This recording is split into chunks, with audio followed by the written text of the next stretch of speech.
President Donald Trump's tax plan fulfills a request the GOP establishment has long wanted: a significantly lower corporate tax rate. Under the joint GOP-Trump tax plan, the corporate tax rate will be lowered from 35% to 20%. Supporters of this measure argue that a low corporate tax rate is needed to make U.S. companies more competitive across the globe.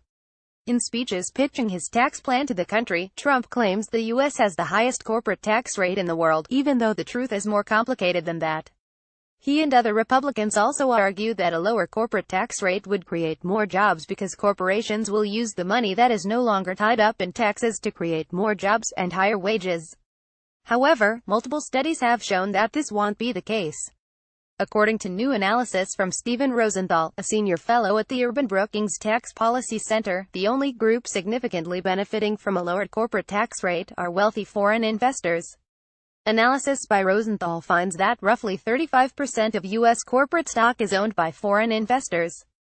Slashing the corporate tax rate to 20% would translate to a tax cut for these investors worth $70 billion, a cut 3 times the tax break that households in the middle-income quintile would get under Trump's tax plan. Table showing the increase in foreign holdings of U.S. stock.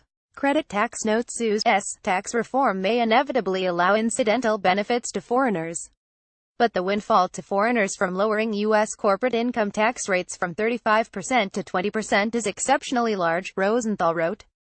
As estimated here, a lower corporate income tax rate would benefit foreign investors by $70 billion in the first year alone, would benefit middle-income U.S. households by only $23 billion in the first year.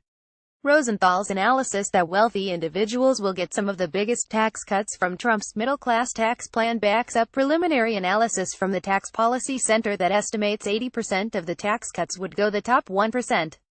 The White House has attempted to discredit the Tax Policy Center's study of the overall tax plan by claiming it is too early to make any estimates because the tax writing committees in Congress still have to fill in many key details.